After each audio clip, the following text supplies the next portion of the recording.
Esa noche, la tierra se quedó quieta. No tembló, no llovió. Pero algo invisible descendió por la montaña y cruzó los campos sin tocar el suelo. Nadie lo vio llegar, pero todos lo sintieron. Un escalofrío en el pecho, un zumbido en el oído, una punzada de culpa que no sabían de dónde venía. Era como si algo estuviera pasando lista, nombre por nombre. Los ancianos se encerraron. Los guerreros buscaron excusas para no salir y los niños dejaron de reír.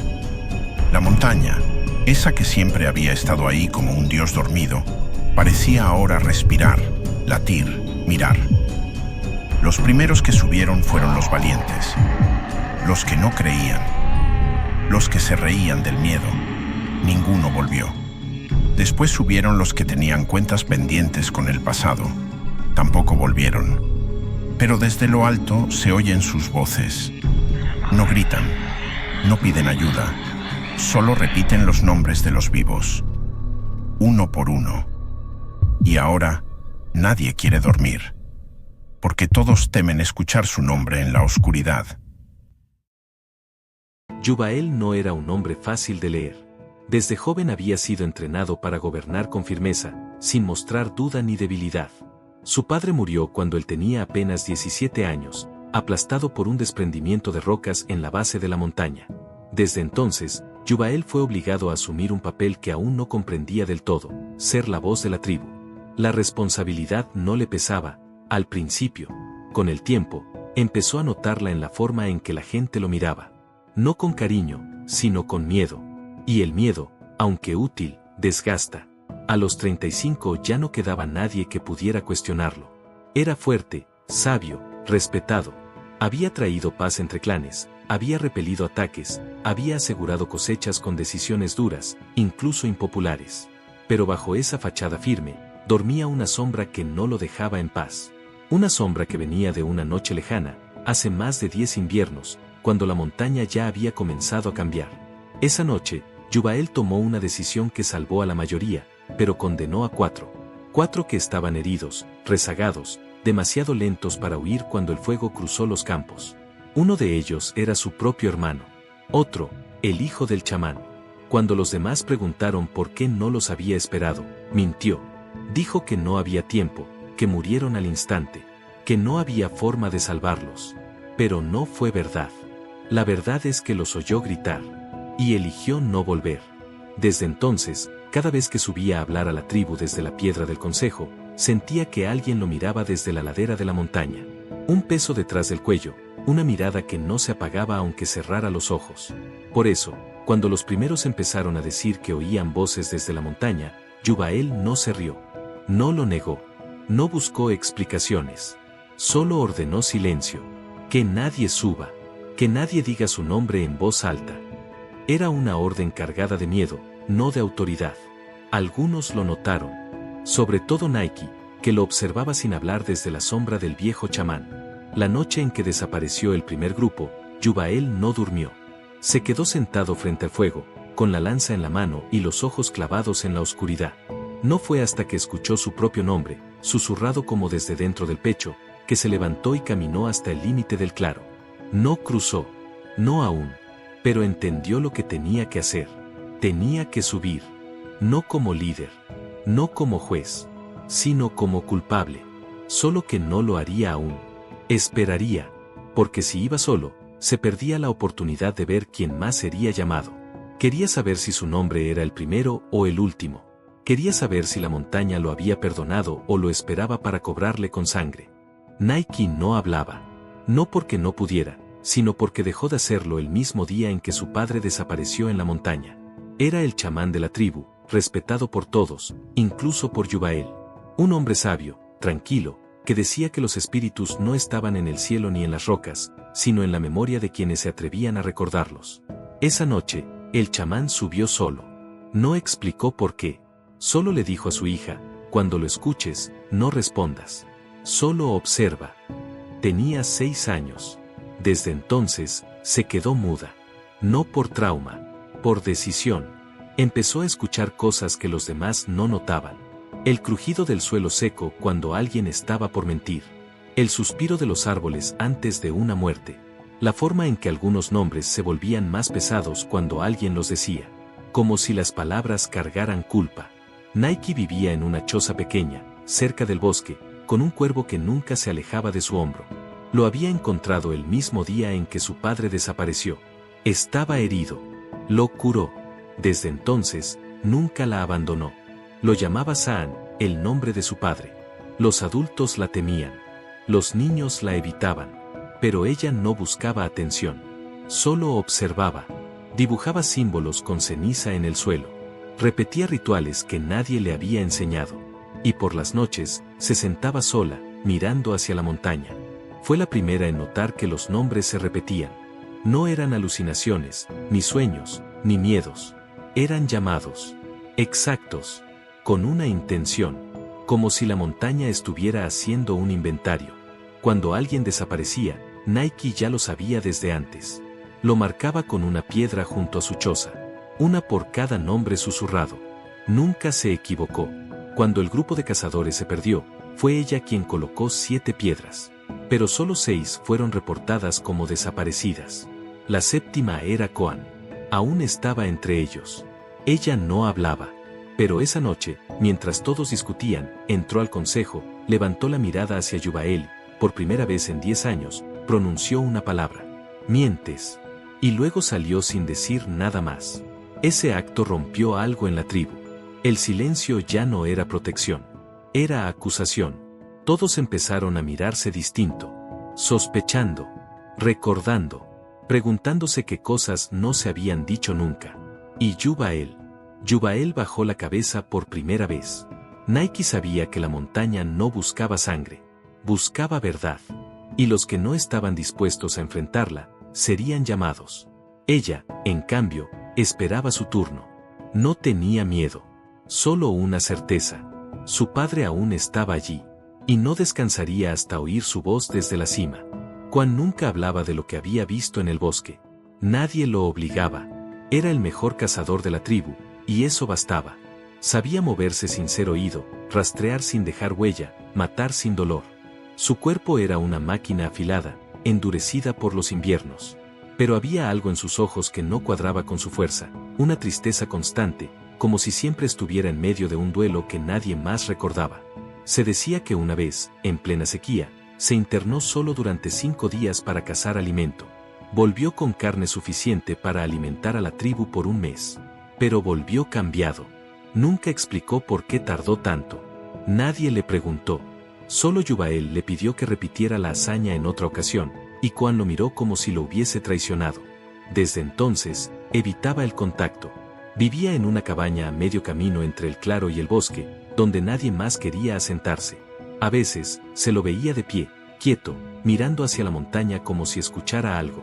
Una vez, Ina lo enfrentó y le preguntó qué buscaba. Koan solo respondió, todavía no me han llamado. La noche en que el último grupo subió, Koan no estaba. Nadie se preocupó demasiado, pensaron que había salido de cacería. Pero Nike colocó una piedra con su nombre. Koan supo que lo sabían. Regresó al anochecer, cubierto de tierra y sangre seca. No traía carne, solo un objeto envuelto en cuero viejo. Lo entregó a Mairo, el exaprendiz del chamán. Era una máscara ceremonial, rota en un costado, cubierta de símbolos que nadie había visto en generaciones. Estaba en una zanja, dijo Koan, con la voz baja. No había restos. Solo esto. Mairo entendió. Esa máscara pertenecía al padre de Nike. Nadie la había vuelto a ver desde su desaparición. Esa noche, Koan no durmió. Caminó en círculos frente a su cabaña, repitiendo en voz baja una lista de nombres. Algunos eran conocidos, otros, olvidados. Y cuando llegó a uno en particular, se detuvo. Era el nombre de su hermana, una que todos creían muerta desde hacía años. Pero él sabía que había subido. No por voluntad propia. Fue empujada. Por miedo. Por culpa. Y él había callado. Koan no creía en espíritus. Pero creía en deudas. Y la suya estaba empezando a pesarle más que cualquier presa. No quería subir.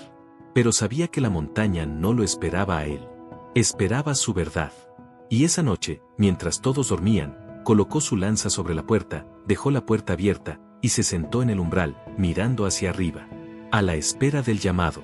Mairó había sido muchas cosas: curandero, sabio, traductor de signos, aprendiz del chamán antiguo, pero nunca había sido escuchado del todo. No como su maestro.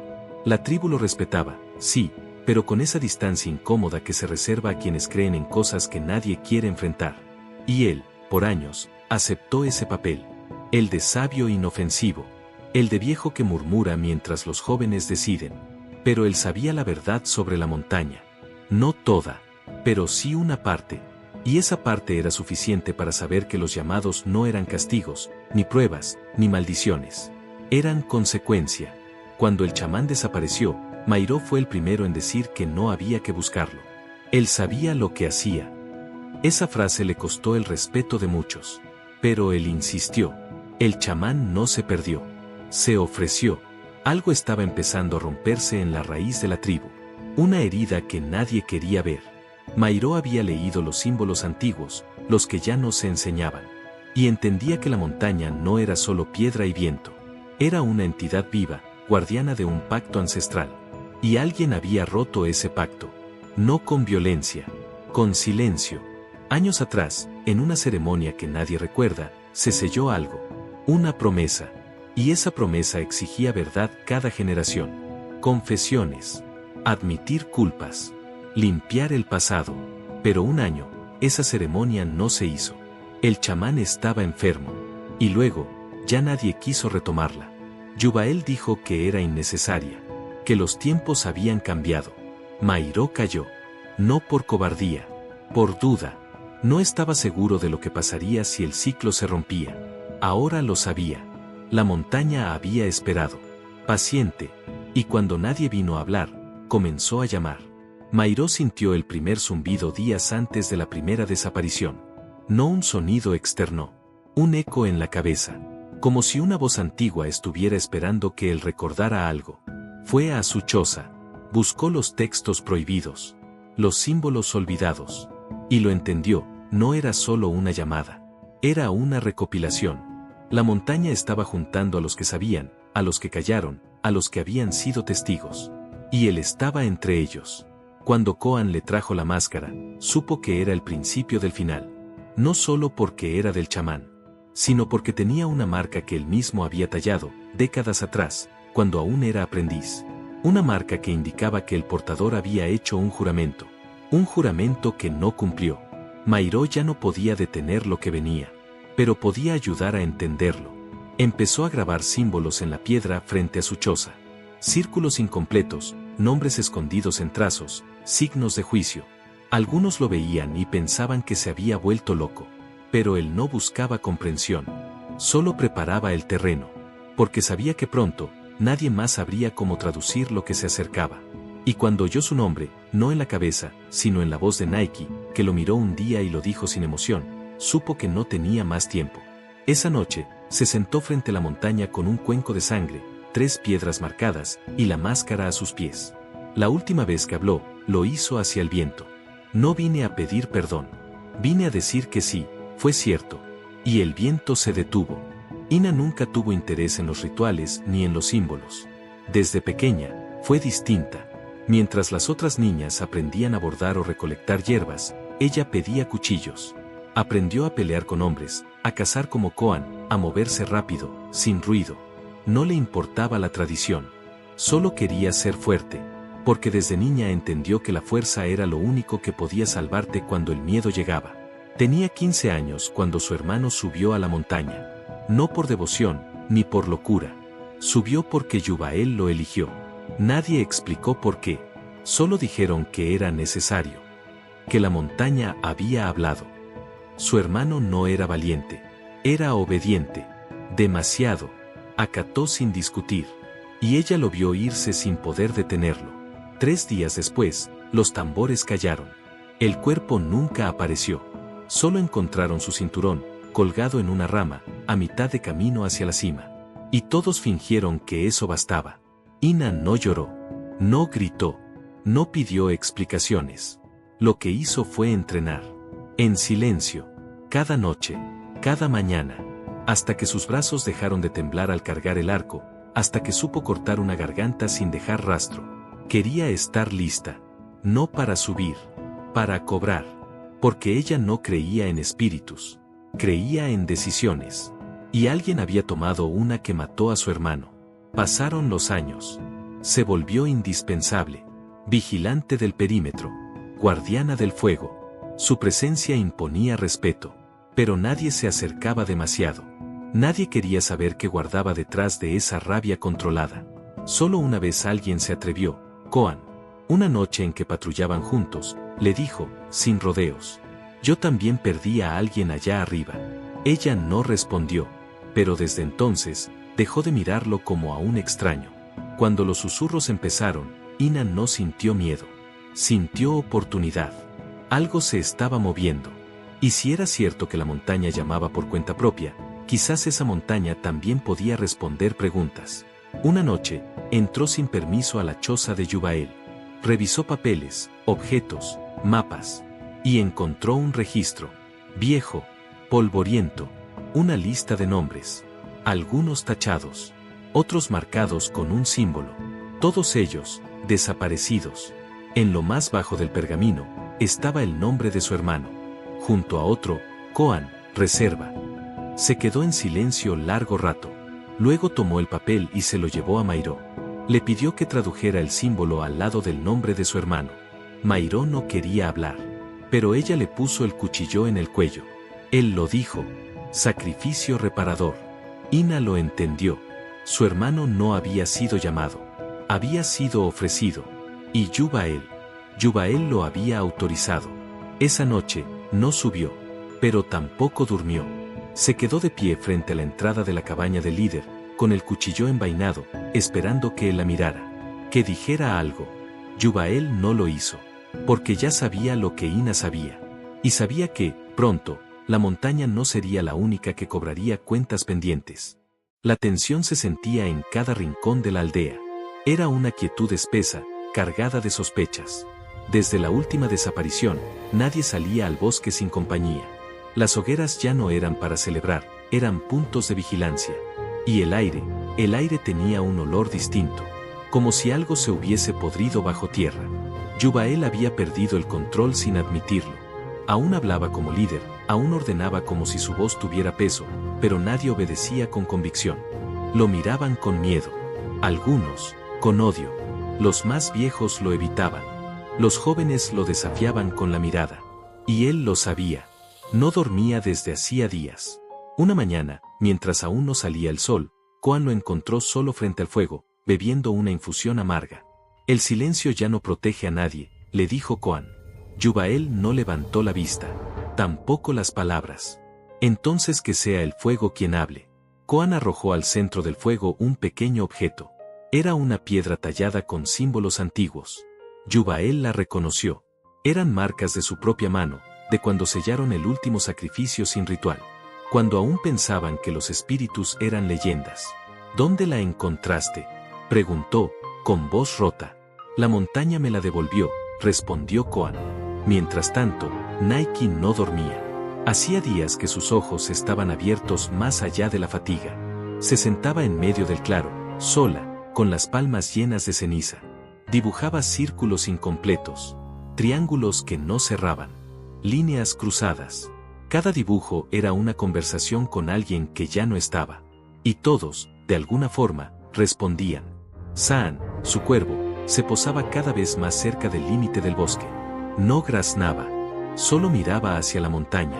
Una tarde, Mairo fue a verla. Llevaba un rollo antiguo bajo el brazo. Se lo entregó sin hablar. Ella lo desenrolló. Reconoció el símbolo. Era el mapa del primer ritual de la tribu. El que marcaba el punto exacto donde se abría la tierra para hablar con los muertos. Un lugar al que nadie había vuelto desde antes de su nacimiento.